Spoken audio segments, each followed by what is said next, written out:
ہمارے اسلاف نے اس حوالے سے بہت ساری قربانیاں دی.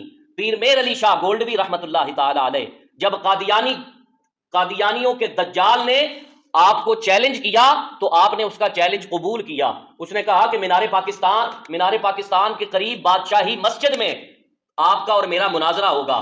حضرت پیر میر علی شاہ رحمت اللہ تعالی علیہ علماء کا ایک جمع غفیر لے کر بادشاہی مسجد پہنچے. اس کو نہیں آنا تھا، وہ نہیں آیا، اور اس نے پیغام یہ بھجوایا کہ پیر صاحب کے ساتھ پشاور کے پٹھان آئے ہیں اور مجھے ڈر ہے کہ یہ پشاور کے پٹھان مجھے قتل کر دیں گے. وہ جھوٹا تھا، اس وجہ سے وہ نہیں آیا. پیر میر علی شاہ رحمت اللہ تعالی علیہ نے جب وہاں پر پہنچے تو آپ نے وہاں پر تقریر کی، خطاب کیا اور مرزے کو دوبارہ للکارا کہ وہ میرے مقابلے میں آئے، لیکن وہ جھوٹا تھا، وہ نہیں آیا. پھر اس نے یہ ڈھونگ رچایا، اس نے کہا کہ ایسا کرتے ہیں کہ آپ بھی تفسیر لکھیں، میں بھی تفسیر لکھتا ہوں، جس کی تفسیر اچھی ہوگی وہ جیت جائے گا. حالانکہ یہ کوئی بات نہیں تھی، لیکن پیر صاحب نے اس پر بھی ہاں کی. پھر اس نے پیغام بھجوایا کہ میر علی شاہ کو پیغام دو کہ ایسا کرتے ہیں 2 کوڑے لے کر آؤ. کوڑا آپ سمجھتے ہیں نا کہ جس کے جسم پر وہ کوڑ کے نشان ہو. اس نے کہا کہ 2 کوڑے لے کر آؤ، جو اس کو صحیح کر دے گا وہی جیت جائے گا. پیر میر علی شاہ صاحب نے اس چیلنج پر جواب یہ دیا. پیر صاحب نے فرمایا جاؤ جا کر قادیان کے دجال کو یہ جواب دے دو میرا کہ میرے پاس آج کوڑا نہ لے کر آؤ. میر علی شاہ کو کسی قبرستان میں لے جاؤ، میر علی شاہ مردے کو اٹھا کر اس سے عقیدہ ختم نبوت بیان کروا دے. اللہ یا رسول اللہ زندہ باد.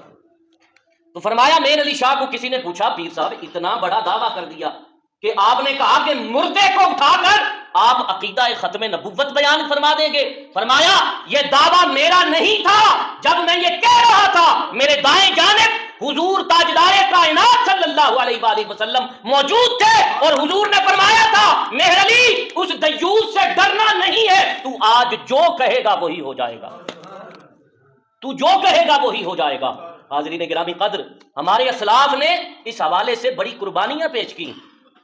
حضرت مولانا عبدالستار خان نیازی رحمت اللہ تعالی علیہ آپ نے وزیر خان مسجد میں تقریر کرتے ہوئے کہا نواب آف کالا باغ اس وقت اس میں بہت بڑی رکاوٹ تھا اور اس نواب آف کالا باغ نے قادیانیوں کو پروٹیکشن دے رکھی تھی.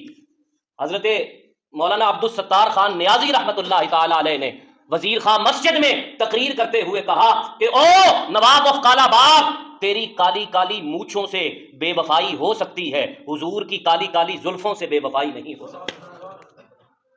پھر اس تقریر پر مولانا عبدالستار خان نیازی کو پابند سلاسل کر دیا گیا، اور جب مولانا صاحب کو جج کے سامنے پیش کیا گیا تو جج نے کہا کہ مولانا میں آپ کو ایک چانس دیتا ہوں، اگر آپ اس بات کی یقین دہانی کروائیں کہ آج کے بعد آپ قادیانیوں کے خلاف بات نہیں کریں گے اور آپ عقیدہ ختم نبوت کے تحفظ کی بات نہیں کریں گے تو میں آپ کو چھوڑ دیتا ہوں. حضرت مولانا عبدالستار خان نیازی نے جواب دیا، کہا کہ او جج صاحب آپ بھلے مجھے پھانسی کی سزا بھی دے دیں، عقیدہ ختم نبوت سے پیچھے ہٹنے والا یہ جوان نہیں.